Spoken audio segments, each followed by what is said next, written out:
Bonjour, and welcome back to QX01, Introduction to Quantum Information and its Associated Technologies. So let's have a look at the program so far. A bit too fast. There we go. So far we've got all these 4 topics, including the last one, which is on multiple qubits and entanglement. And we've started last week on operators and measurements, and we're going to carry on today and probably finish it today, and start probably on the topic of quantum gates for today and finish it next week.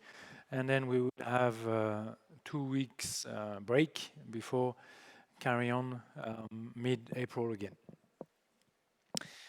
Right.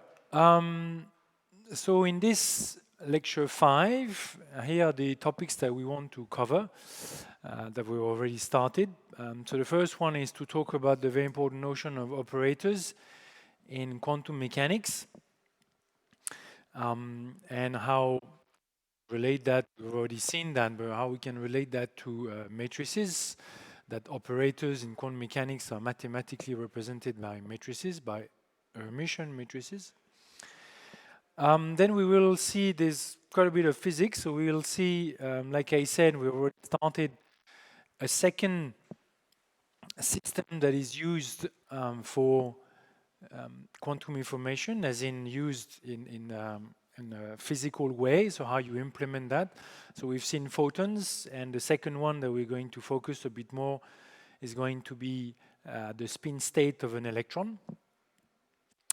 And then we talk about the notion of measurements associated to operators, and in particular what we call the collapse of the wave function. So how we go from a quantum system, which is a superposition of different possibilities, to a system, which is the measurement, and how we say that we collapse the wave function into one particular state, one particular result. And then we will see the important notion of a mean value of an operator, so mean value of a measurement, and this is what you can measure. And also the important notion of commutation, and in particular, the fact that in quantum mechanics, the measurements are not necessarily cannot commute, in a sense that what it means that if you do A, B first and then B, A, then the end result might not be the same whether you do A first or B first. And then we will see something that we left aside so far, sort of going back to some mathematics in the notion of outer product, and that will be the 0.5. Before we carry on to the first ideas of logic, quantum logic gates. Right.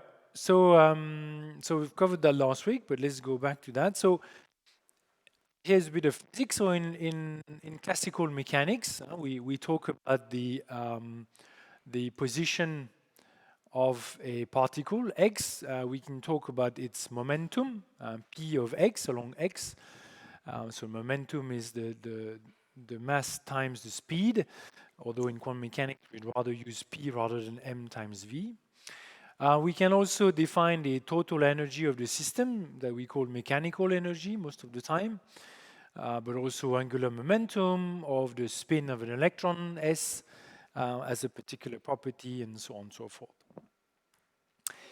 And what we can show is that for each physical measurement that can be done, so I think there's a problem with this, so we'll stop using it. So with each measurement that we can do, we can associate an operator in quantum mechanics, and that's where we have the hat on top. So we can define an operator x, which is associated to the position, so we'll be measuring the position of the particle.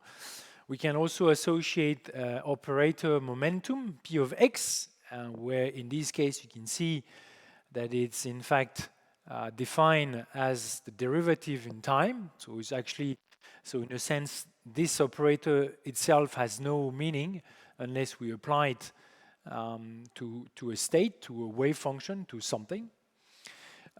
We can define the operator H in quantum mechanics, so the equivalent of total energy is what we call the Hamiltonian, but it's the same thing. And this Hamiltonian is the total energy, which is the sum of the kinetic energy and the sum of the potential energy. And so if I take, so as an example, the Hamiltonian is the kinetic energy plus the potential energy. So it's the equivalent of the mechanical energy in classical mechanics. So mechanical energy or total energy. And that's the so-called Hamiltonian. So it's a more generalized version of the mechanical energy, whatever. And Ek, so in classical mechanics, is the kinetic energy, so it's 1/2 m of the speed square. So that's the kinetic energy. So for the French speakers is what we call the energy cinétique, and it's actually with a C, not a K, but whatever. And like I was saying, sometimes Anglo-Saxons use K. We never, but that's fine. And potential energy. The potential energy, well, it can be anything related to the system. So for instance, if we have a spring that we pull, then this would be the potential energy. The potential energy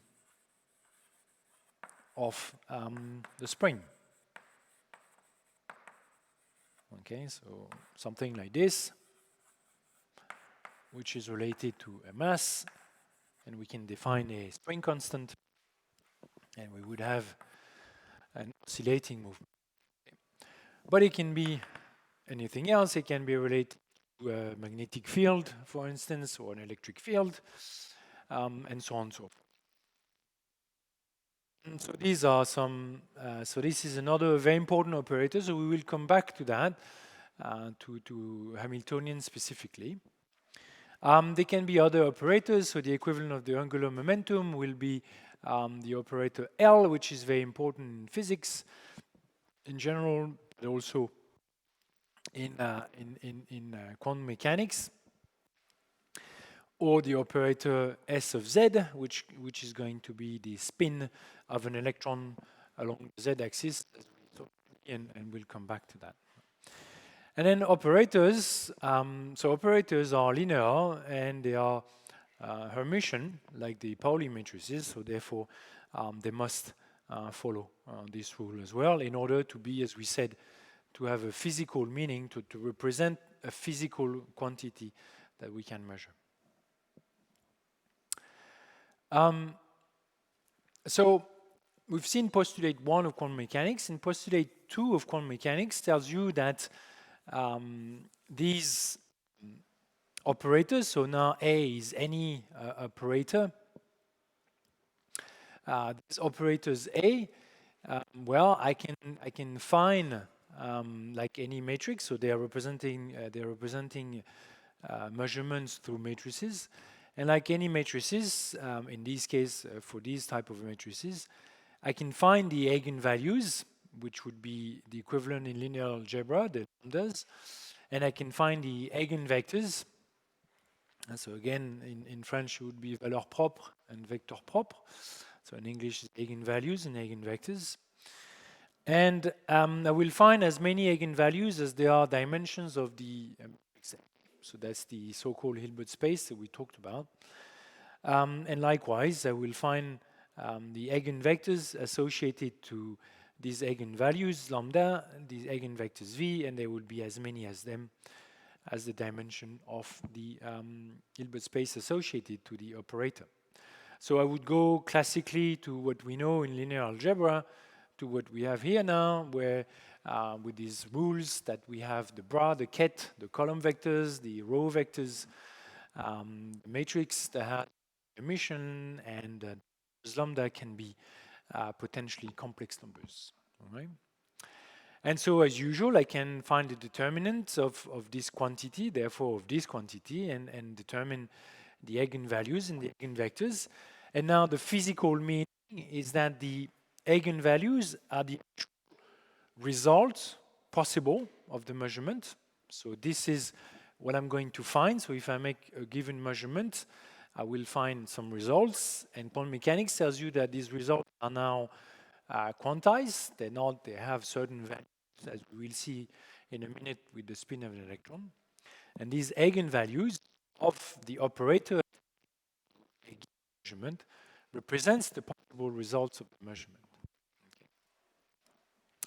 And the eigenvectors are the states that the system is going to be once I measure it. So once I measure my system, I will have a result. That's the end result I can physically measure. And my system is now in a given quantum state, that is given by one of the eigenvectors, and in particular the eigenvector associated to the eigenvalue measured. Okay. So here we've seen. So here's an example, and we did that last week, or half done it. So you can do that easily. So we took this matrix. The first thing was to look into whether it's a Hermitian matrix, so whether A equals A dagger, and that's the case. Then we can find using the determinant of this, so matrix times vectors minus eigenvalues times vectors. Then we can find the two eigenvalues. So the two eigenvalues would be 8 and -1. And for each of them, we can find an eigenvector associated to it. So this is an example of one eigenvector, so 1 plus I, and the other one associated to -1 would be 1 minus I minus 1. For instance, it could be anything else, because eigenvectors can be, I mean, if I time any of these vectors by 2, it's still an eigenvector. So it's one possibility. What's important, though, is that these eigenvectors have to be orthogonals with each other, and that we can verify this quickly, and that's the case. And what does that mean? It means that when you measure your system, you find a result, and your system is not in a given vector, in a given state, and that state is a unique state, and each of these states that the system can be in is not related to the others. So in other words, if you're in a given state, so if you find the eigenvalue 8 and the eigenvectors associated V1, then you are completely orthogonal to the other possibility of finding -1 and B in the V2 state. Okay, so these are not compatible. If you're in one state for a given result, you cannot be in another state with another result. Okay, those are compatible. They form a basis. The eigenvectors form a basis. So operators are associated to observables, what we call observables, and observables are associated to measurements. So this is supposed to represent a machine that's going to make the measurement of your quantum system. Okay. And again, so there is a physical meaning for a measurement related to the fact that the eigenvalues are real, and that's because these eigenvalues again are related to the results that you make. And result, when you make a measurement, like measuring a magnetic field, a current, a spin, has to give you a real number, okay, a real value. There is no complex number result that can be found physically by a machine. Right. And I think we went up to here, and we started to see as I promised, a very important, very important because it's a nice and easy system, physical system, is to use the spin state of an electron as a qubit. Okay, so let's take a step back.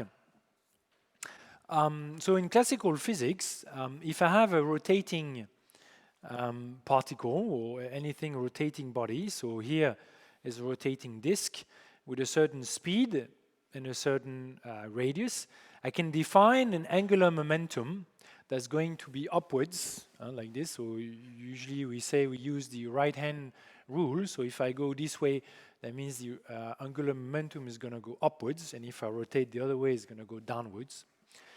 And in classical physics, so this angular momentum is simply defined by the vector product, the cross product of r times p, where p is m times v. Okay, so the angular momentum is going to be defined as so L sometimes is also called M, as in cursive, or M like this. Sometimes it's also J, whatever. So we will call it R. But the definition is that it's the R vector product with P, where P in classical world, as we said, would be n times m, the mass times the speed. Right? And one important thing is that, so this is in classical physics, so we can have the equivalent in quantum mechanics. And in particular, so this angular momentum, so we can calculate, for instance, the angular momentum of Earth rotating around the Sun. So that would be the equivalent. I mean, we can find the angular momentum of Earth rotating around the Sun.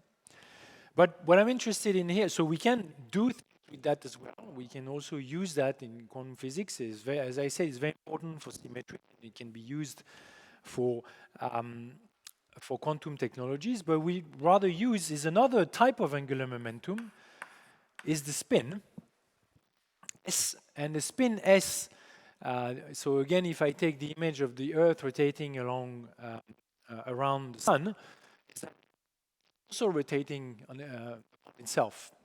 And so that would be the equivalent of the sort of classical image equivalent of what happens if you were to isolate a single electron. A single electron has this property of spinning, hence the name.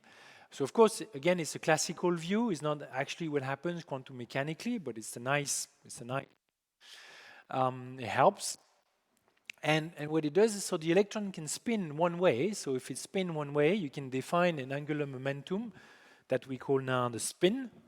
So spin, okay, one way or the other, okay, and that this upwards or downwards, so this going around right-hand side or left-hand side, so this two-way of clockwise, anti-clockwise rotation, is actually quantized, meaning in quantum mechanics that the only one of these two possibilities. So the spin, the intrinsic spin of an electron can only be one way or the other.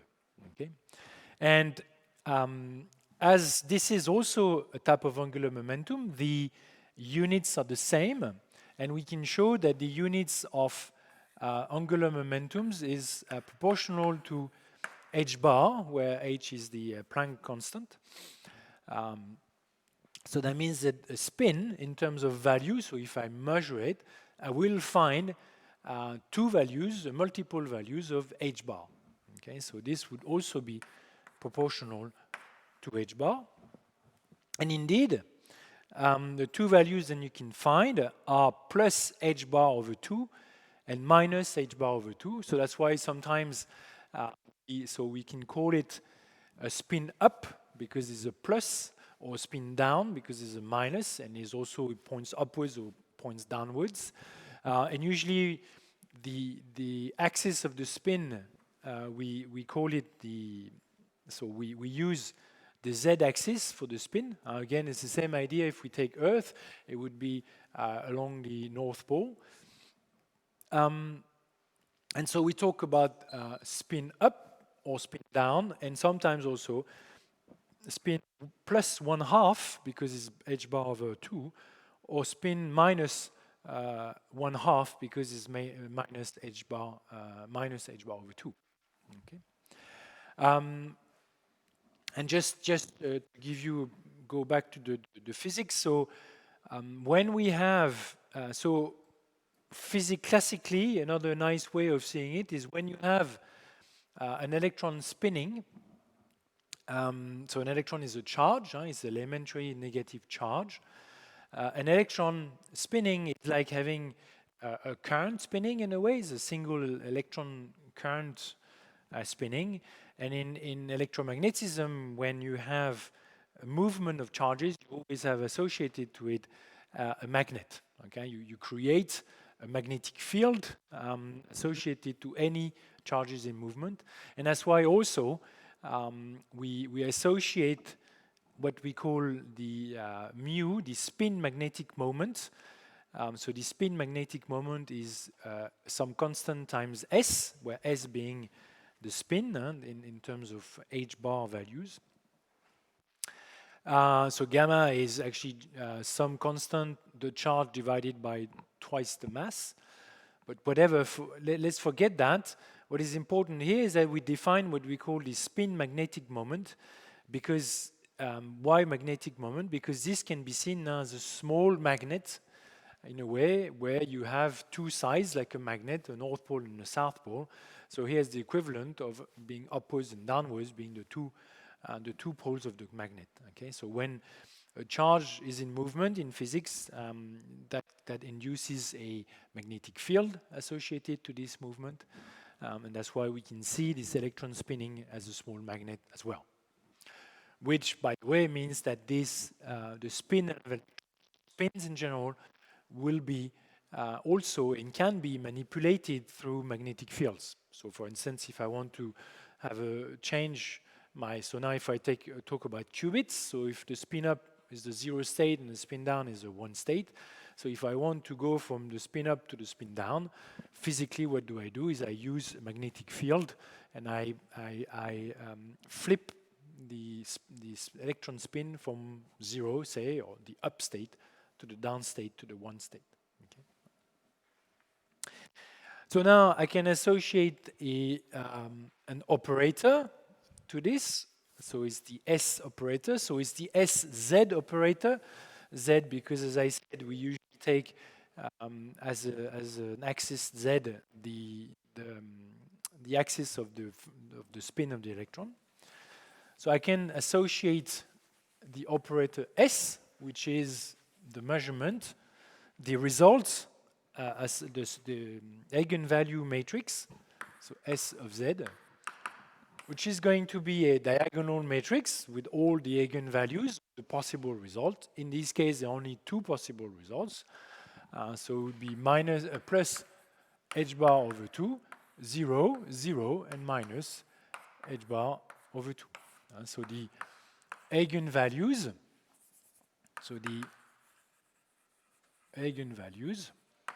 will be either plus h bar over 2, that's what we call the upspin, or minus h bar over 2, that's what we call the downspin.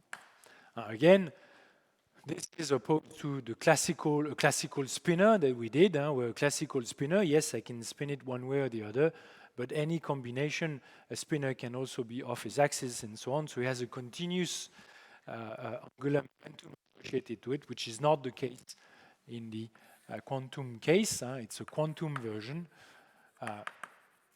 quantum case with two outputs only. Okay, so they are quantized. The spinning of an electron is quantized. So that's good because indeed, so I can associate two eigenvectors to that. Okay, so the eigenvectors in this case, most of the time we call it, we write it up, for instance. Let me make more space. So these are the eigenvalues, and I can define the eigenvectors.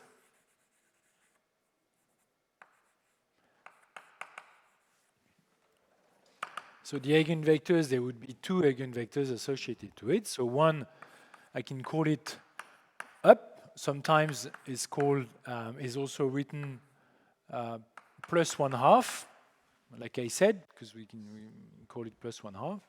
And the second one would be down, because that would be the eigenvectors associated to this eigenvalue.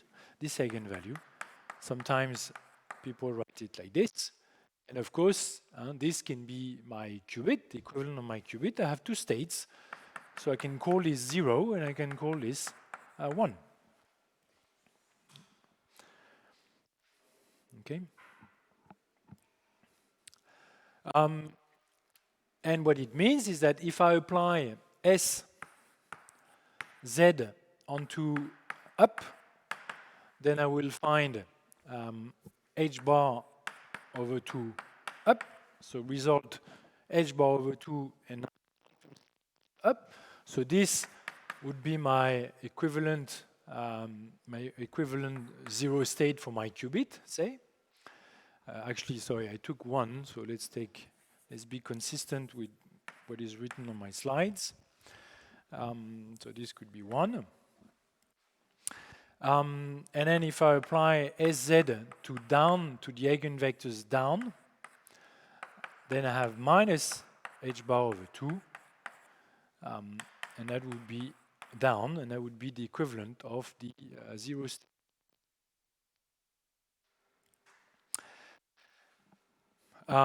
Just a quick word, I'll come back to that after, but we can see that, by the way, this matrix, I can rewrite it as being h bar over 2 times 1, 0, 0, minus 1. And this is a particular matrix that we've already seen, is one of the 3 Pauli matrices. It's so we call it sigma 3, but we also can call it sigma z sometimes, or just z. Okay, and this, as we will see soon enough, is what we actually call the Z gate. The Z gate, one qubit gate called Z gate. So now, in general, if I take a spin of an electron, so I can find these two results, and if I take the quantum state, so psi, so the most general state I can write here is that I'm going to be in a superposition of up and down. I don't know which one before the measurement, and I can associate a weight to each of the possibilities given by the coefficients alphas and betas, and write that in general the quantum state of the spin of my electron is going to be the two possibilities, either this one or this one, but is the either one is the plus, that both at the same time I can be in an up and down state. Okay, where we have alpha betas, the coefficient, and if you remember, and the probability. Let's write it down here. Okay. Up.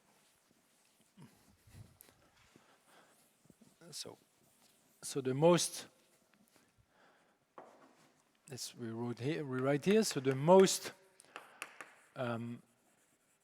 general state is going to be psi equals alpha up plus beta down, which is the equivalent of, in this case, so I took the other way, doesn't matter, alpha 1, plus beta 0, so it's a qubit state typically, where alpha squared represents the probability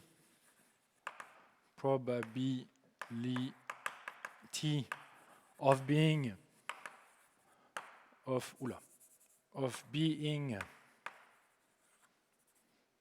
up, okay? And therefore, if I make a measurement to find the measurement plus h bar over 2, whereas beta squared modulus is going to be the probability of being in a state down, so downwards, with the value minus h bar over 2. Okay?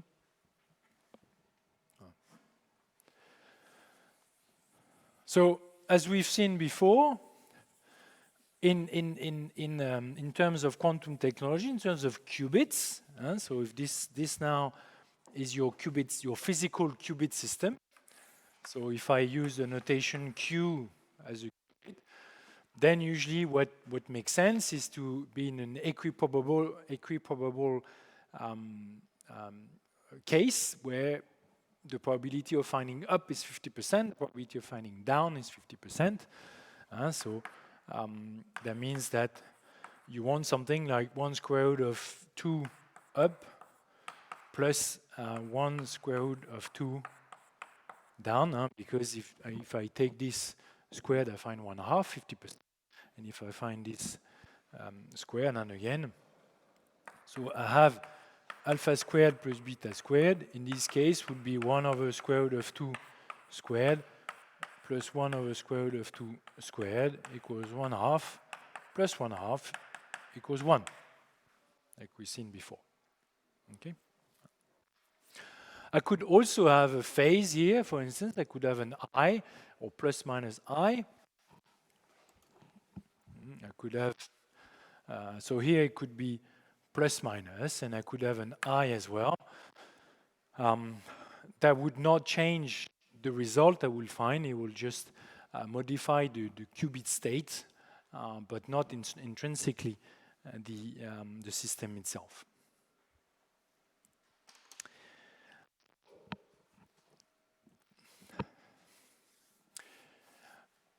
So now I want to go back on the measurements and to take a step back and to think of the implications of actually making a measurement. And in particular, what we call in physics, in quantum mechanics, the collapse of the wave function. So again, remember, we've seen that the wave function is what characterizes the quantum system. And what we mean by collapse. So making a measurement of a quantum system is, what does it mean? It means that you take an electron and you want to measure its spin. So in general, before making the measurement, you will be in such a superposition state where you don't know what it is. It could be any of these two with a certain probability, a certain coefficient associated to it, and a certain probability. And then you make a measurement, so you use the machine, and this machine is going to measure the state, so it's going to tell you whether now the spin is up or down. So of course, if you were to do this, if I take 100 electrons like, 100 electrons like this one, and I make 100 measurements, on average, if I use equiprobability, then I would find that on average about 50% of my measurements, so 50 measurements, gave me the up state, and 50%, so 50 measurements out of 100, give me the down state. Okay? So that's on average, I do find this probability distribution of, in this particular case, 50-50. I could also prepare it in another, like 30-70, for instance. But anyway, in any superposition, I will find the probabilities associated to it. But now if I look into a single electron, the implication is that when I make a measurement, I go from this state, which is superposition of the two, to only one of the two possibilities, right? So either I find up or I find down. But this is it. I will not find up and down the same because, well, this is the quantum world. We live in a classical world. Classical world means I make a measurement, I observe, I look at the result, and the result can only be of one outcome. So either plus or down. I mean, plus or minus. So here there is an implication to that. That means that we transform the system. We went from a wave function that looks like this to only this or this. Okay? So this is what we call, and that's what's kind of represented here, the collapse of the wave function, where we went from two possibilities to only one possibility. So that's why we talk about collapse, is what we played around the probabilities now to say that, well, here we go, we measured, and this is what we found. Okay, we found this one, or we found this one. We have no more the two possibilities. Okay, and in a way, it's like the classical version, like playing with the dice. Before throwing the dice, you are all equiparable of finding 1/6 of a probability. And then once you find an answer, you find 2, then all these probabilities are going into 1 now, because it's the probability for sure that the finding 2, because it's what you found. Okay, that's the classical version of that, but that's the classical in the sense that the dice cannot be in a true superposition of all the possibilities. It's not that. It's purely probabilistic. But the quantum version can be in all the possibilities at the same time. But at the end of the day, once you dice, you find a result. This is it. Now all probability has collapsed from 1/6 to 1. So here's the same. It's equivalent in the quantum version is that you went from these two possibilities to only one of them. Okay. So for that, we can define what we call projectors, and those. So projectors are very important because projectors are operators that allow you to understand how we go from a superposition state to a given state. So let's write it down. So of course we call it projector because the equivalent of the projector it's the equivalent of projecting in classical geometry, in classical physics as we know it. So that's what we have here. So let's so on this scheme. So if I take in classical physics a 2D vector, so I've got my vector. So remember, we took the equivalent of saying that this vector is the ket version.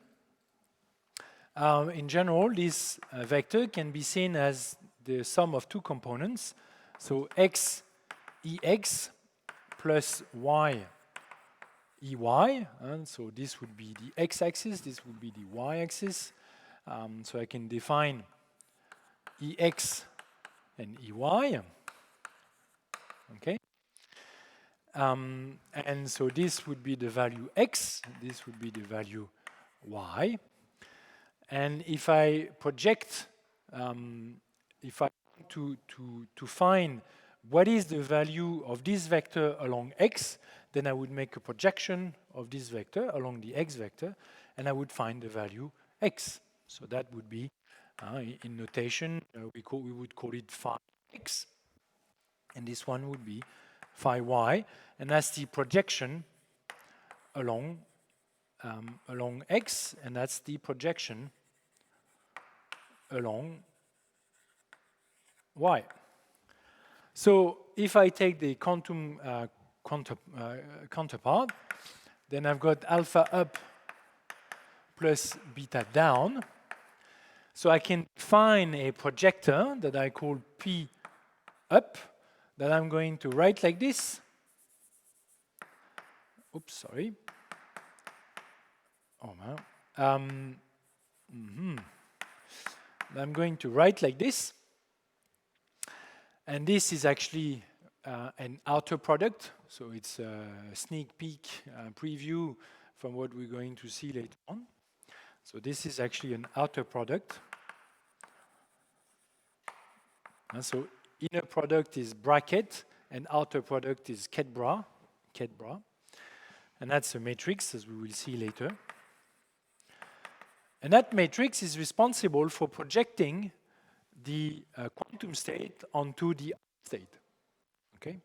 So how does it work? Well, let's do it.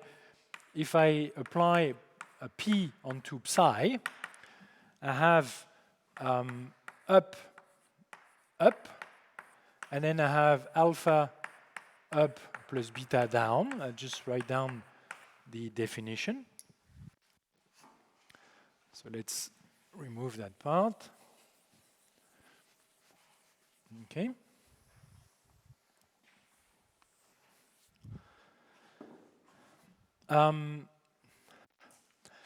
So that would be, so I can just develop room. So that would be up, and then alpha up, oops, sorry, plus up, and then beta down. Okay.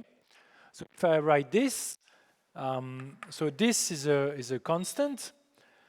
So I can just pull it out and put it wherever I want. And as it is on a ket, remember I don't have to worry about putting star because that would be on the bra side, not on the ket side.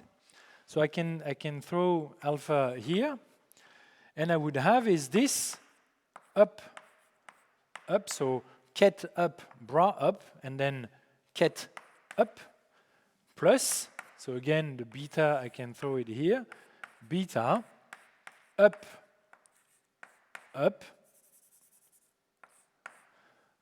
and then down. So that's the ket, bra, ket. But now, by construction, up and down are orthogonal vectors. So that means that this inner product between the bracket should be 0 because they are eigenvectors. So they are orthogonal vectors in the two-dimensional Hilbert space of the spin measurement, the spin operators of an electron. And then by the same token, for each of these two eigenvectors, then they are normalized to 1. So it's the normalization of each vectors, and that would be 1. So if I apply this, that means what? That means that this is 1, and this is 0. And so indeed, I find that this projection operator up onto psi gives me alpha up. And if I were to do the same for down, then I would find that P down applied to psi will give me beta psi.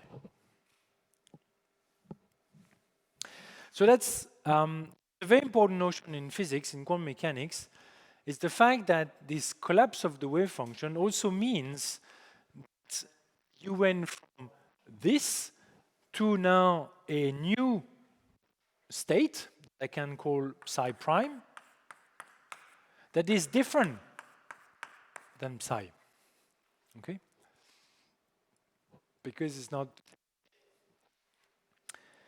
And the consequence of that, some really think of, is that it means that, as opposed to in classical life, that when I make a measurement in quantum mechanics, I modify the system. I changed it. I went from psi to psi prime, and is on the same. And in this particular case, in fact, I killed the quantumness because I have no more in a superposition state. And this is something that we don't have in classical physics. In classical physics, if I ask you to measure the current of a given circuit, if you measure it once or twice or n times, if everything is the same in the same environment and everything is all the same, your measurement will always be the same. And it will not modify the system. If you find 1 milliamp today, tomorrow, the day after, if the circuit is the same, then you will find 1 milliamp the same way. But not the quantum version. The quantum version tells you that this collapse of the wave function means that you go from something to something else that is different. So it's not reversible. So making a measurement is something that kills the quantumness, and that, as we will see, that is something you need to do, because at the end, if you want to build a quantum computer, for instance, at the end you will make measurement in order to verify your results. That's fine, but that can only occur at the end of your computation. At the end of your algorithm, you just get the end result, and that would be a classical result giving the results of the quantum calculation that you've done before.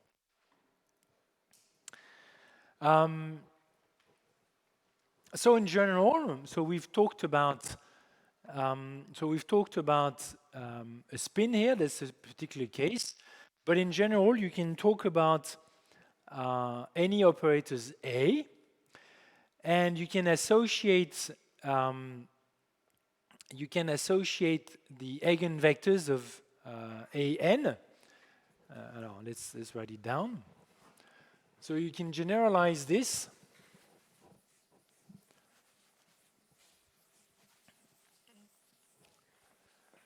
So this particular two-state to n state, you can also generalize it to infinite states, an infinite number of states. So this is not something we will do because we will use finite quantities and mostly qubits. So that means for single qubits, so that means 2D representation. But it's also useful to know that in general,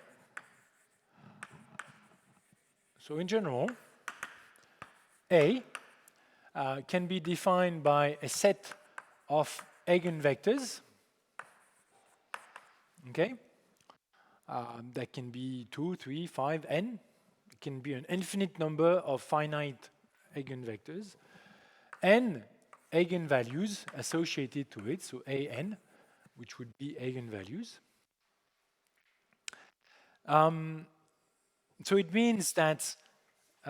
So it means that if I apply the operator A to an, I will find the result an, and I will remain in the state an.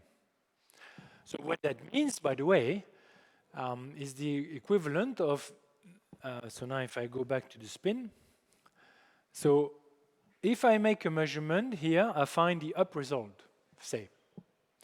But if I make a measurement again onto this electron, then I will find up result. And then if we do again, up and up and up. Because there's no more quantum superposition, then the state is fixed, is up, say. That means I will always find the same. So the equivalent is that I will always measure my system in a given state, and of course I will always find the same result. Okay, so in other words, if I prepare my system in the up state and I want to know what I'm going to find, then of course I'm going to find the up state.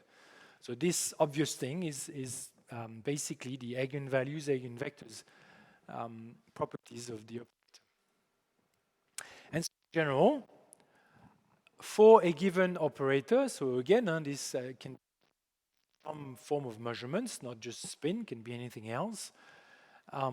Psi, so the quantum state of my system is going to be a superposition of all the possibilities, not just two like up and down as we've seen, but all the possibilities, A1, A2, A3, and so on, with certain coefficients,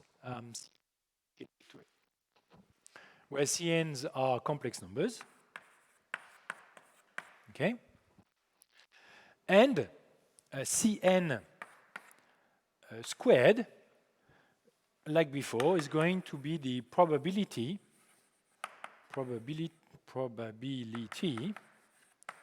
to be in the an state, and therefore to find the result an. Okay. Now.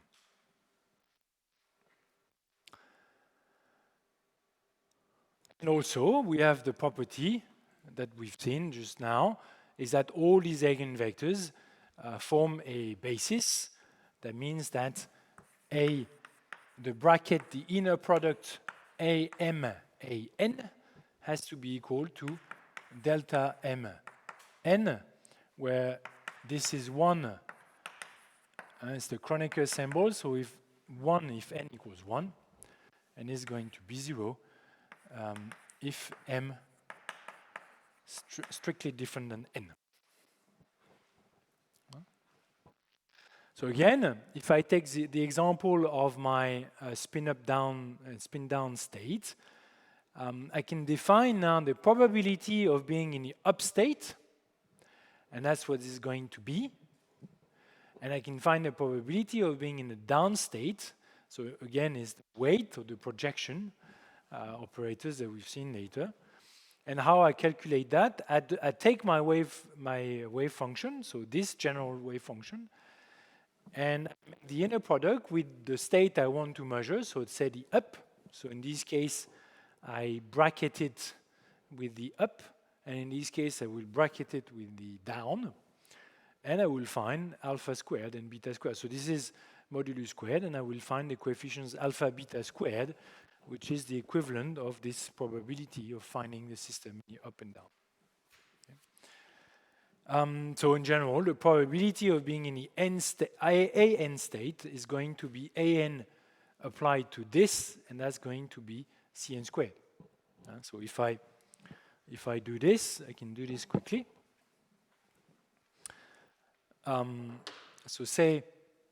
So I want to know the probability of being in the an state. So by definition, I'm going to calculate the modulus squared of the bracket an applied to the wave function. Okay, this is the projection equivalent of I project psi, which is here, sorry, superposition of all the states onto the ket, the state an, and I find what the probability of finding that. So, okay, so if I isolate this, let's do that. So bracket inner product a psi is going to be an, and now I can write psi as a superposition, and I can be more general, so I can use m. So say it's sum over m cm am. Okay. Now this is again an inner product, so it's a bra and a ket, and there is a sum with this coefficient. These coefficients can go here, even if it's a sum. So I can just expand that, and this is equivalent to m cm an am, where now I have the bracket an m, and I can use this property, which is that all of this is 0, except when n equals m. So when I have, so this is 0, or rather this is 1 if m equals n. Then I've got Cn, and now I can take the modulus squared and find that the probability of being the an, finding the an result, is going to be Cn squared. Which again, if I were to take the two states, you can do it yourself. Just you take that and apply psi with alpha beta, and you should find alpha squared and beta squared by doing the same thing here, except that you're going to have up and down and up and so. So we're going to see more quantum circuit-like signs or representation, and here is an important one. So here, this sign here is the measurement sign. So you will see, as we will do later on, some practical work on sort of to mimic a quantum computer. And so we will apply, so we'll have different qubits, we will apply these gates, we've seen them already, we'll come back to that. So the X gate, Y gate, Z gate, 2-qubit gates, and so on. And then at the end, usually on the right-hand side, so if it's going that way, so the qubits are going to follow the circuits, then you apply various gates, and at the end, there should be some measurements done. And that's what this sign is for. So most of the measurement sign look like this, where now what it means is that whatever was on the left-hand side was still quantum, and now I measure. So I actually use an experimental device. I can use my eyes, I can use an ohm meter, a spin, electron spin meter, whatever that means, and find the result up or down, plus h bar over 2 or 1 milliamps, or whatever the signal I'm going to use, the polarization state of the photon. And what I have now is a classical measurement, M. So it's no more in bracket notation because it's actual value, 1/2 or 0.3 that I found. And we also, there's also, so that's the sign. So here's quantum, here is classical. So here, in a way, that's what the sign for collapsing the wave function to classical result.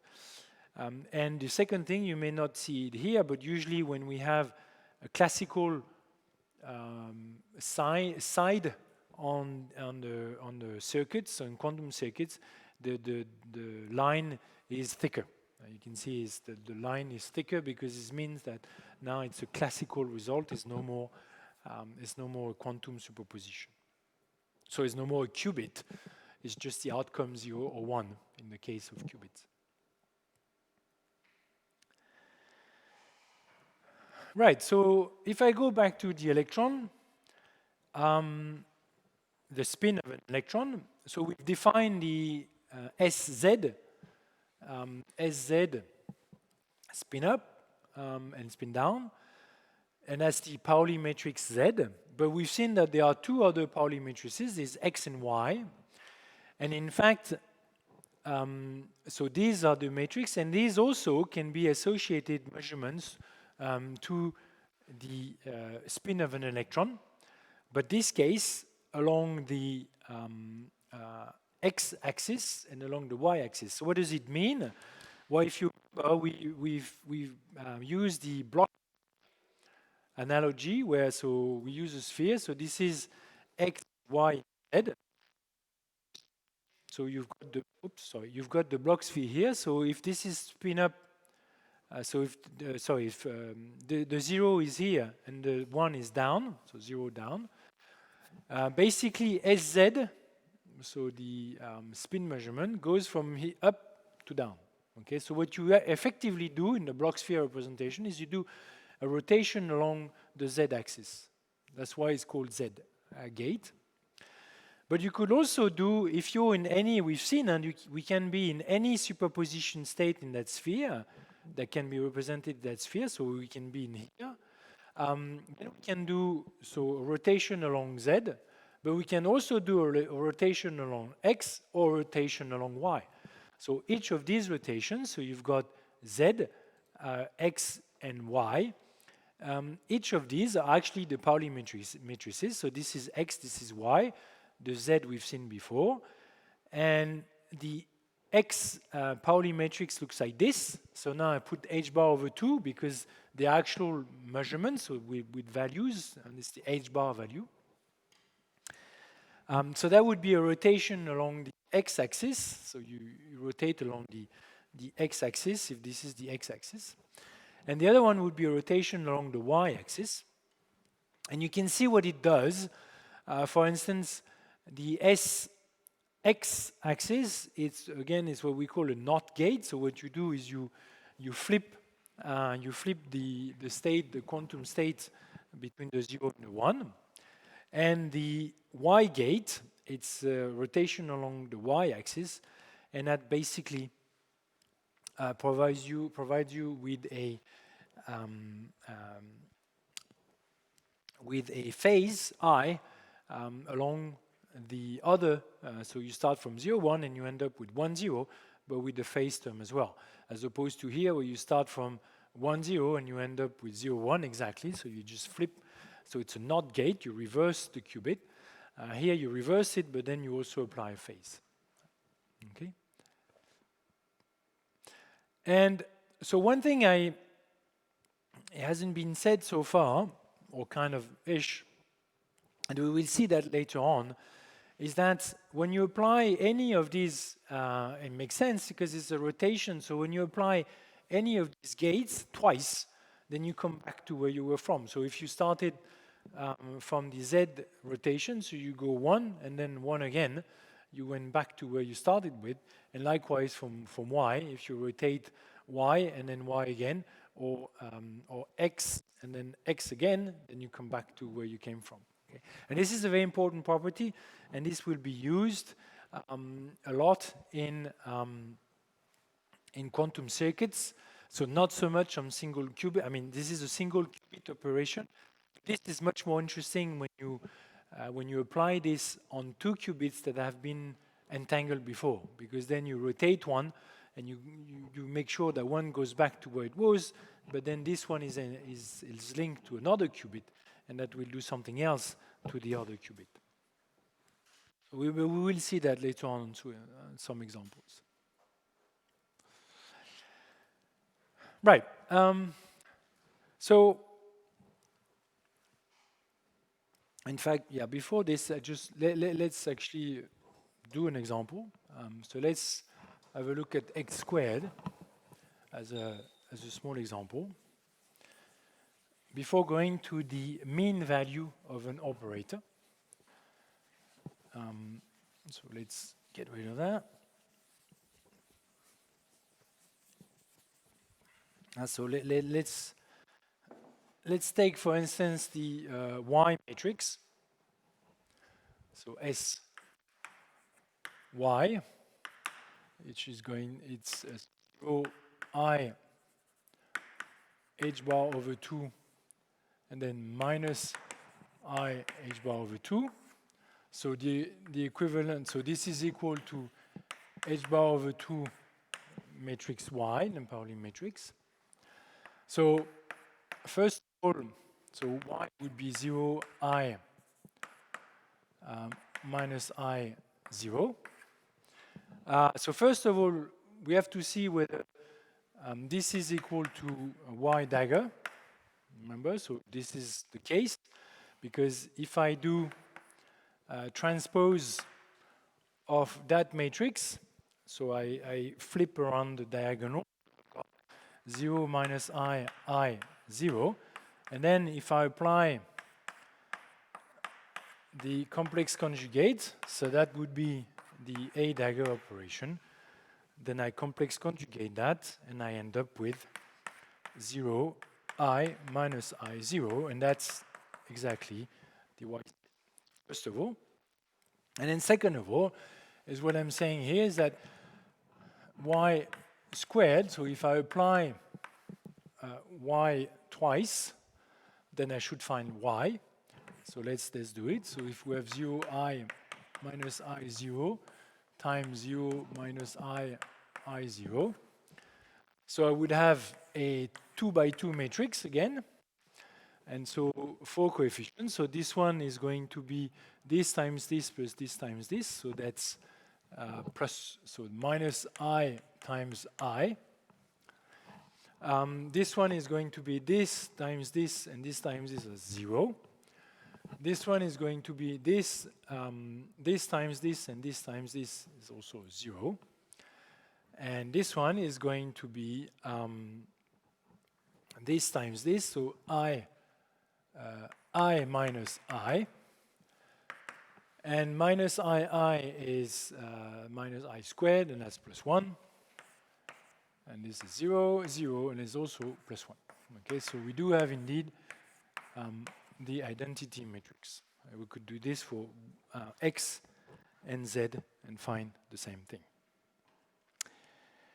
And again, this is important, as we will see later on, it's important to be able to go back to the original state.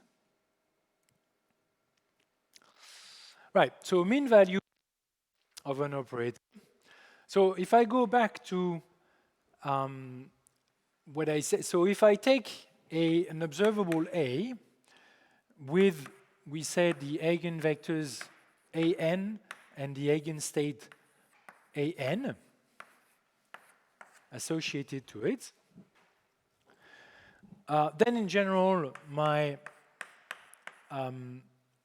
wave function is going to be in a superposition state of all of those.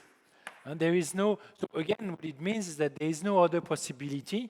If I measure, if I make this A measurement, so being, I don't know, the magnetic field or the angular momentum or whatever, I will find I will collapse state into one of these eigenvectors, can only be one of these, and I will find only one of these results with the probability Cn squared of finding An, as we've seen before.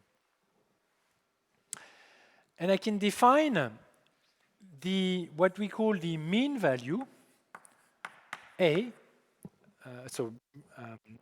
bracket A, of this operator. So it means that on average, I should be able to find a result. So if it's an average of results can be seen, so we'll come back to that very important notion, as being a sum of all the results possible times the probability associated to it.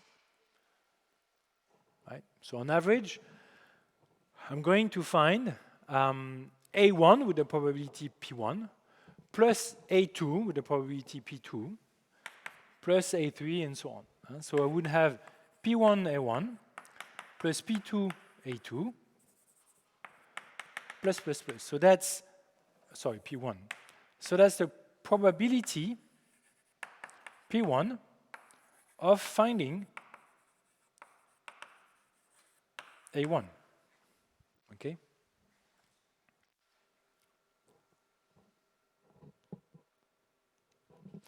But we said that this probability of being in the A1 result is linked to this coefficient, and in fact is C1 modulus squared.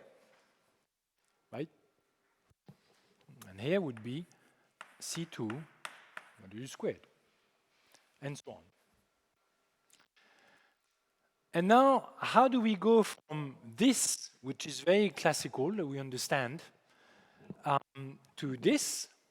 Well, we simply need to remember that if I take psi, and so the ket psi, and if I'm interested in the bra psi, so the bra upside would be, so let's say along M, would be Cm star, and then bra Am. I take Am in this case. Okay, so that's the bra. Okay, and that's the ket. Yeah. And now I'm going to combine these two with A, so that's what is here, and see that this is actually the definition of the mean value of my operator, and that I'm going to find this. So let's do that.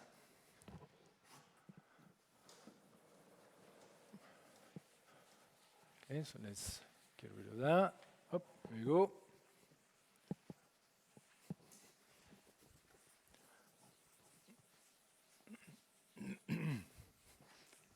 So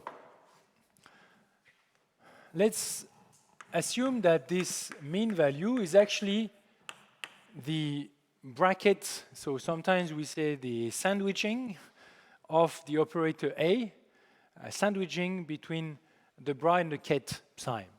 So let's have look at this.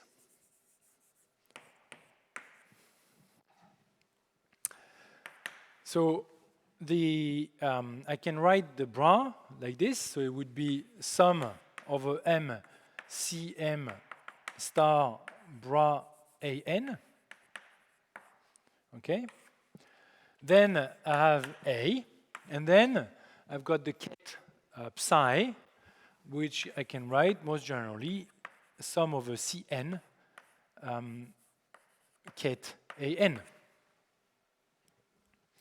Now let's apply this operator onto that state, so that I've done that before.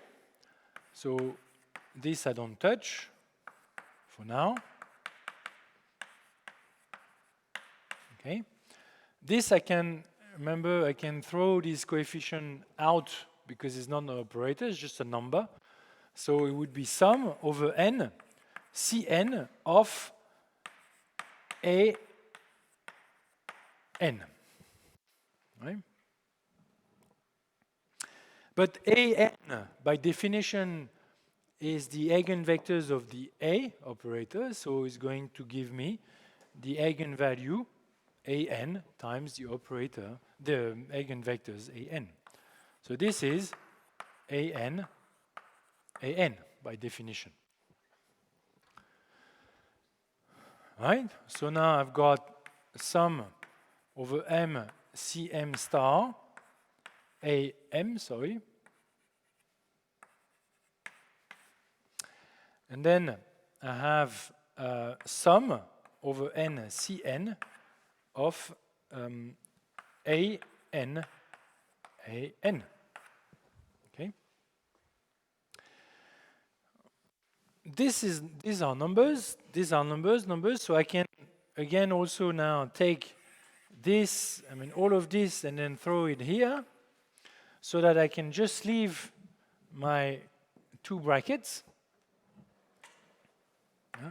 So if it's not clear using Mn, you can just do it with 1 and 2.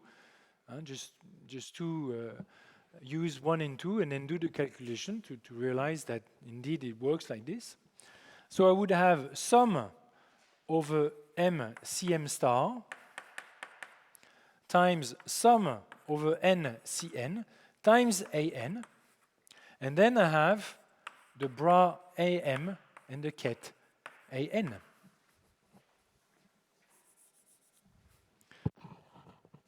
But this, again, by construction, is 0, because those are orthogonal states, except n equals n. Okay, so this would be all 0, except if m equals n. Okay, so that means that now I go from a double sum to a single sum, and now I find that this quantity that I define here is actually going to be sum over n Cn star Cn An. And this is sum over n Cn modulus squared An, and this is sum over n probability of finding the result An, so probability Pn times An. And this is exactly what I wanted to show. Okay. So if I go backwards, that means that the definition of the mean value of an operator is exactly this, is the operator that is sandwiched, as we say, between the bra and the ket of the wave function. And we can see that it is related to probability distribution. Well, first of all, we've demonstrated it. I mean, this is a probability distribution Pn associated to the results. Again, so if I were to take dice, the results is 1, 2, 3, 4, 5, 6. The probability of finding each would be 1/6. Okay. But in general, I could have different probabilities. I could have maybe this one is a third, this one is a third, and then next one is third, and then all the others are 0, for instance, and so on and so forth. And so how is this linked to probability distribution? Well, if you remember, we said that in fact this is a mathematical version of the physical meaning, which is the integral of this wave function that represents the system psi. And if I write the equivalent of what we applied before, saying where I can write this and saying that this is something like this, then the integral version, if you remember, is the psi star, left-hand side is complex, and the left-hand side is not, times dv, except that now this is actually the operator A times psi. Okay? And this is, in physics, or in mathematics rather, if I find the mouse somewhere, where is it? Here we go.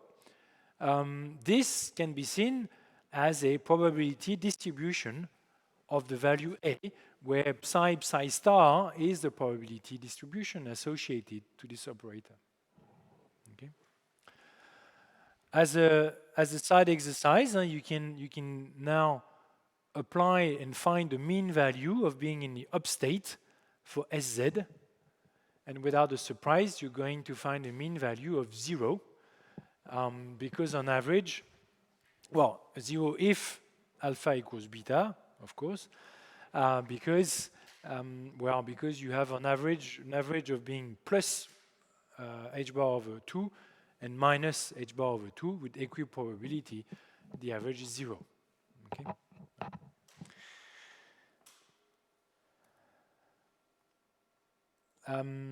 Yeah. So if I go back to the physical meaning, so I just here, I don't want to go into too much details. It's just to reinforce, but I think it's already hopefully pretty clear that the notion of probability distribution, and here I give you two examples. So maybe the example that the easiest one is the mean value of x in general, can be seen as the sum of the weight of each result divided by the sum of the weight. So that would be 1 over n sum of the xi, and that would be, for instance, in France we grade exams from 0 to 20. If I want to know what's the average value of my midterm exam, then I would take the average mean value like this, using this probability distribution. I can find in physics other probability distributions. So here I give you another example, which is the so-called Maxwell-Boltzmann probability distribution. And that's what describes the speed of molecules in a gas. So if you take a box, an empty box, and you have gas inside, you have a certain pressure, and this pressure is going to be linked to the average speed of each molecules of this gas, and you can show that the distribution, of course you will find a mean speed linked to the temperature, but of course if you were to isolate a single molecule and look at the speed, you may not find exactly that speed. So if this is the average speed would be here, so the probability is peaked here. But of course, that means there are molecules that can go faster or some slower compared to the average speed. And that's what, on average, makes this gas molecule with a certain speed. And this distribution here is what we call a Maxwell-Boltzmann distribution. And it will look like this under the distribution of speed, which is going to be linked to the kinetic energy of the molecules divided by the thermal energy where the temperature comes in. And of course, this probability distribution is linked to the temperature. If I increase the temperature of this box here, then I would move over this average speed towards the right. So on average, the speed will be faster. So what I wanted to show here is that the The speed distribution, so the probability distribution is given by these factors, can be quite complex. In this case, it's an exponential decay, which means that when you square it here to find probability, you find a Gaussian function that looks like this. And so, in general, that's what we have with operators. So, just to give you another example, so going back to the quantum version, and this is classical, this is pure. These examples are pure classical examples. If I go back to, say, the operator position, so the mean, if I want now to know, so to do this experiment, Maxwell-Boltzmann, but to know the mean position of my molecule along the x-axis, I will sandwich it the same way to trying to find, but now this would be x, the operator x, to try to find the mean position, and that would be in terms of probability distribution linked to that quantity, which is the integral of psi star x psi, okay, where psi star psi is, and dv is the probability distribution equivalent to this one that we have for Maxwell-Boltzmann, or this simple one that we have for just the average of grades into an exam. Right. So one more thing on operators, and that's, so we've seen an important property is the fact that when you make a measurement, you change the system.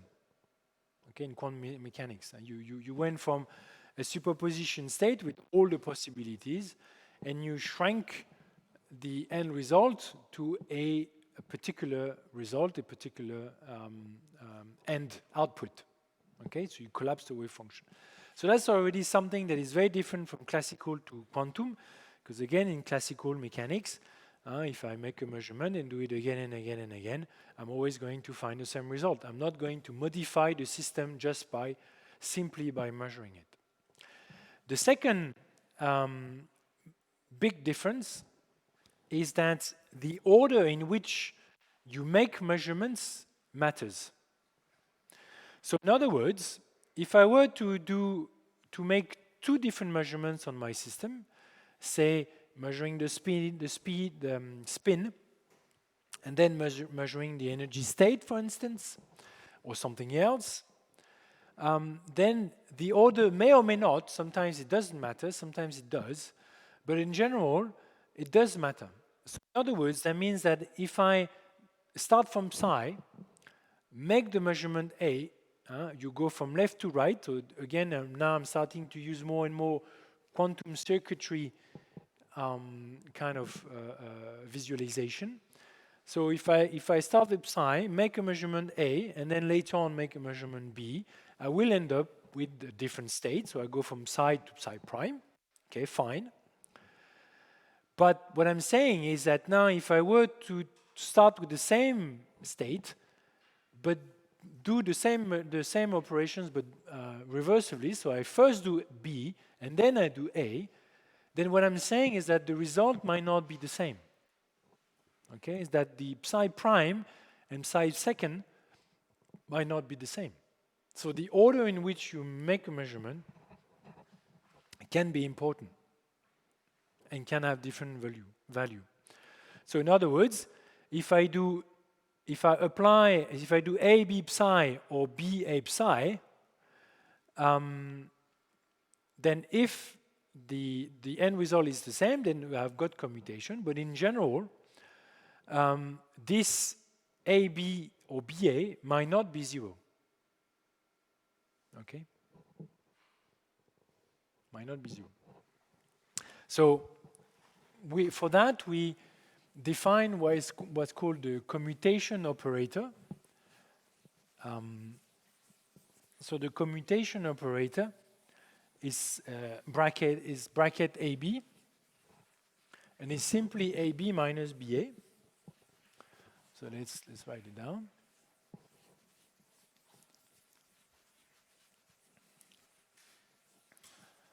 So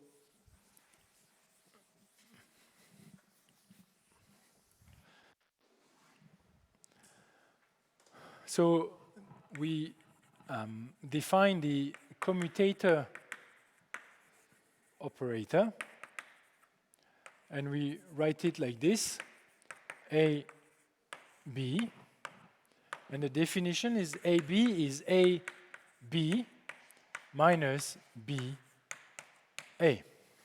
And what I'm saying is that this might not be 0. Okay? I mean, this is not something we used to. I mean, whether we do, if we do times 6, whether we do times 2 and then times 3, or times 3 and then times 2, it's the same. But not with operators and measurements on a quantum system. It's not necessarily the case. In fact, one of the examples is to use the operator x and the operator momentum p along x. Those do not commute. Okay? So let's show that. Let's apply, so if this is not commute, that means that if I apply x px onto psi, or px x onto psi, then I don't find the same thing. So let's do this. So let's apply first x px to psi. So I'm going to use proper function here. I don't have to use bracket notation. I can just use sort of proper function where I can use the wave function and say that psi is a function of x. Okay? And remember, we said that in quantum mechanics, the momentum is actually defined as being I h bar derivative along x. Right? So this is something you have to admit. And so here is, so remember, this is the equivalent of m times the speed in classical physics. So in quantum version, this is what we use. Right? So let's do this. So if I do x operator, so that would be, the equivalent would be x I h bar derivative of x on psi. Right? So this I leave it aside. And then I look at the other component. So the other component would be p of x on psi. And that would be the operator, the derivative of x, and then x psi. Okay? So the derivative of x psi, knowing that again psi is a function of x, so psi is a function of x. So here I can write it psi prime, the derivative, say. Then I do a I h bar, and then derivative of x psi, so that would be derivative of x is 1 times psi, plus x derivative of psi. So that would be this. Okay? Or I can write it psi prime. All right? And now if I look at the commutator xpx, then I have x px on psi would be x px psi minus px x psi.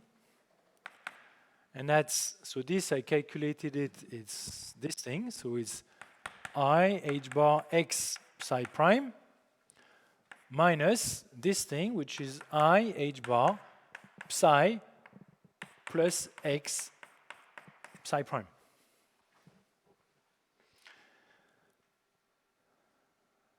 And what I can see here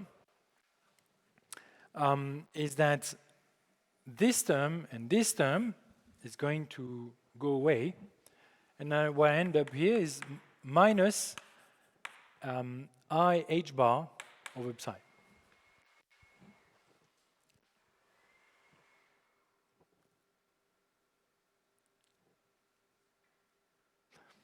Sorry, there is a minus here, by the way.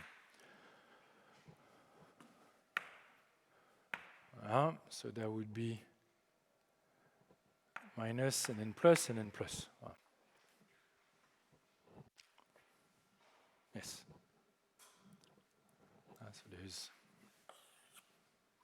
So I don't know if early on, maybe I got it wrong. But anyway, so this is it. And this, I made no assumption on 2 phi, except that saying is along x. So this is whatever psi. So that means that this property is true, whatever, regardless of psi. So that means that in general, the commutator, now if I go back to the commutation operation, so the commutators between x and px is not 0. It's I h bar, and I can, if I apply this, I mean, this can be seen as the operator identity. So I can write it like this, okay? And physically, it's linked to what we call the, you may have heard, the Heisenberg Uncertainty, okay? Or Heisenberg inequality.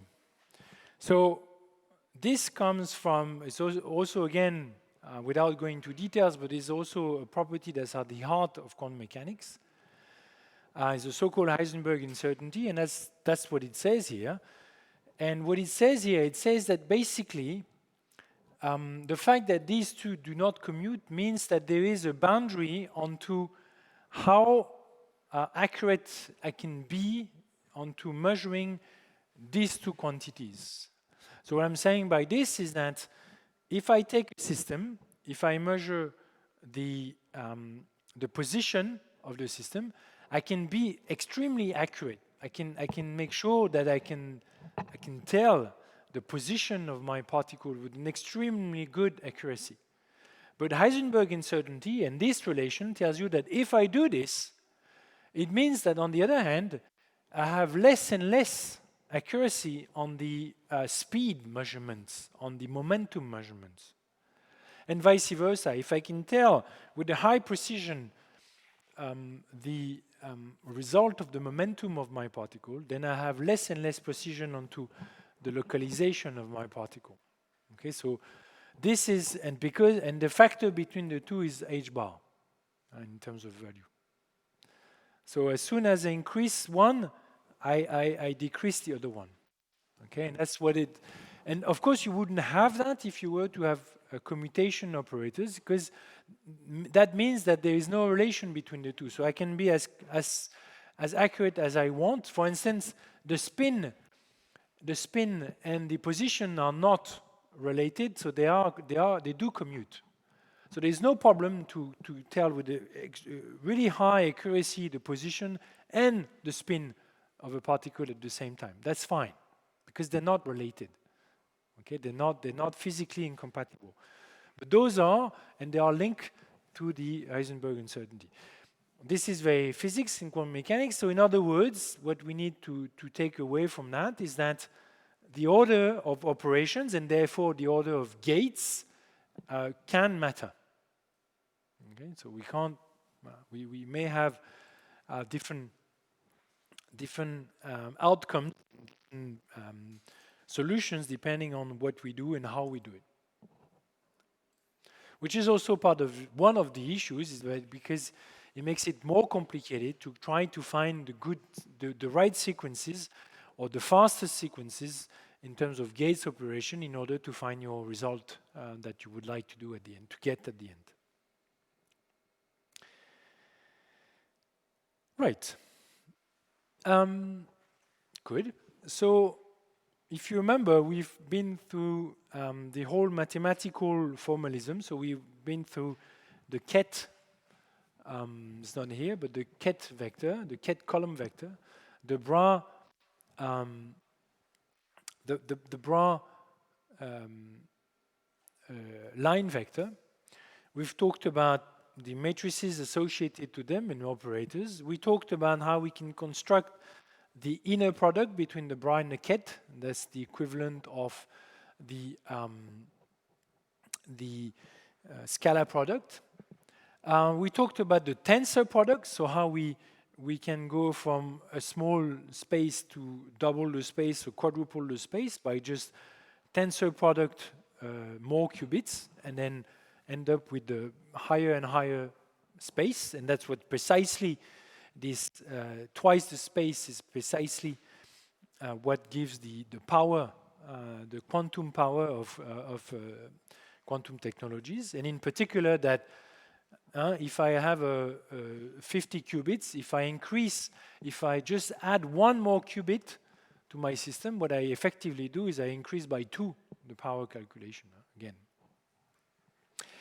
And there is one last notion that we haven't seen, is the reverse process of the inner product, which we call the outer product. We've already seen it, kind of. And the outer product is the product between a ket and a bra, not a bra and a ket, and it's not a tensor product.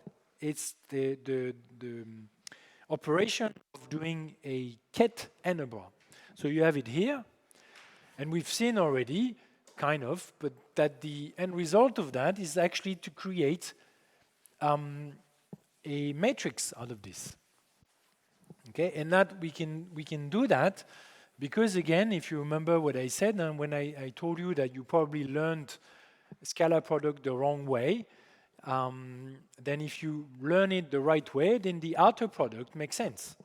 Okay, I'm going to show you in a minute. There's no problem with that because we know how to multiply a line and a vector, so we know how to multiply a column and a line by the same way. Sorry, we know how to multiply. Oh, let's write it. So we have two kets, so psi and alpha beta, and phi, which is gamma delta.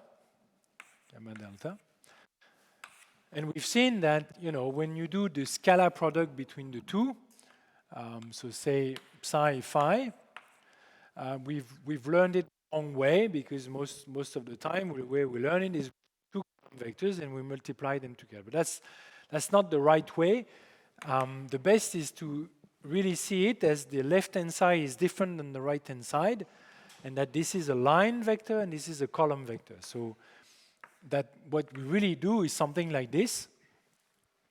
And with the particularity here, the specificity in our case, that when we have line vectors, so the bra version, we have to have, so that's the bra, that's the ket, we have to take the complex conjugate. It's the transpose and complex conjugate. So if I write this, I would have alpha star, beta star, and then I will have here gamma delta, right? And we said if I want to do the scalar product of that, I use the matrix multiplication the same way that I do with matrices, except that now I have only a 1D matrix, but that's fine. So I do this times this, and this is simply alpha star gamma plus beta star delta. But now, so this is the inner product. I can do the outer product and look at the other way, and there's no problem with that now because in the line column I know what to do. So let's have a look. So now I do psi phi. So I can write it like this. So alpha beta, that's the ket. And then the bra is the line vector, so it's gamma star, in this case, delta star. Okay. Now I can multiply this, and we can see that I'm going to have a 2 by 2 matrix because I can do this times this. So this one and this one, that will be alpha gamma star. But I can also do this one and this one. That would be alpha delta star. Now, as a second line, I can do this times this. So that's beta gamma star. And as the fourth term, I can do this times this. That's beta delta star. So I end up with a 2 by 2 matrix. So 2 by 2 matrix. And basically, this outer product is the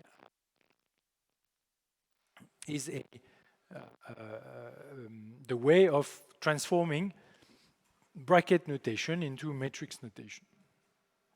We've seen examples of the projectors. So the projectors, if I go back to the definition of projectors, so I define the projector up as being the bracket up, so the category up. And now if I write this in terms of vector column notation, then this would be 1, 0, say. So if my up state is 1, 0, and my down state, I take it as 0, 1, always orthogonal state, then this would be this, and this would be the complex conjugate transpose, so it's just 1, 0. And if I do that, I obtain a matrix. So this times this is 1, this times this is 0, this times this is 0, this times this is also 0. And I end up with this matrix being 1, 0, 0, 0. And the same for P down. So that would be this one. I would find this case 0, 0, 0, 1. Okay. And of course, if I apply now this matrix to the state psi that we've seen, so now if I apply P up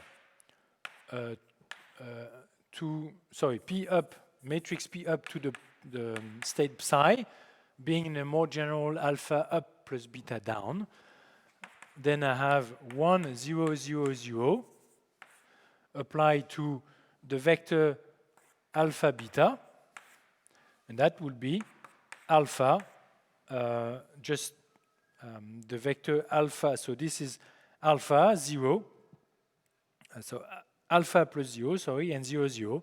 So that would be 1, 0. That would be alpha up, and which is exactly what we found when we apply this to the whole alpha beta, alpha up plus beta down. One quick note, though. Two things. First of all, is we have to take care, which we haven't here so much, on normalization factors, because at the end of the day, when we end up with another state, we still need to have normalized states. Well, this is important, but this is mathematical consequence of it. I mean, again, it's the equivalent of saying that, you know, if I take a dice, and if you have 6 possibilities, each being 1, 6, of course, the sum of the 6 possibilities gives you 1, and then as soon as you make one measurement, you find 3. Then you collapse all probabilities into 1. So in a way, it's still normalized to the probability of having a result is 1. Okay, so here's the same thing. First of all, and second of all, what I want to say is that these projectors are particular matrices. So you have the 1, 0, 0, 0 and the 0, 0, 0, 1, which are particular for projectors, which are diagonal matrices, which are the projections on each state. So again, here is easy because we only have 2 possibilities, but we can define a projector state onto AN states, for instance, for operator A.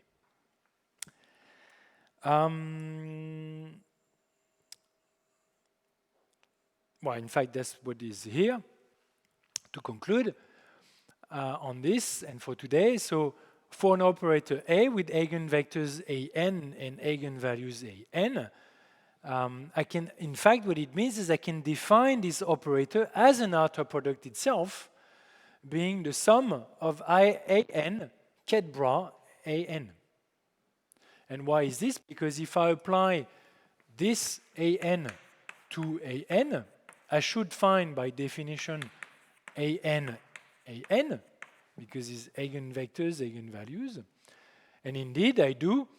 If I apply AN here as in sum over AN ket bra to AN, Then I will find an. This should be M to be more general. I will find the bracket AM, which is 0 for everything except for one value when M equals N. So this would be 0 except M equals N. And then I have AN of AN equals AN. So I do find this result. And if I apply this to so this operation, this specific operator here, so this as written as an outer product, if I apply it on psi, then I would end up with the equivalent result that we found earlier, which is the sum of the Cn AN. Okay. Right. So with this, I'll stop here. And then so we can start next week on to lecture 6, so we bang on time, on to quantum gates. So we'll see single quantum gates, single quantum gates and 2-qubit quantum gates. So thank you and see you next week.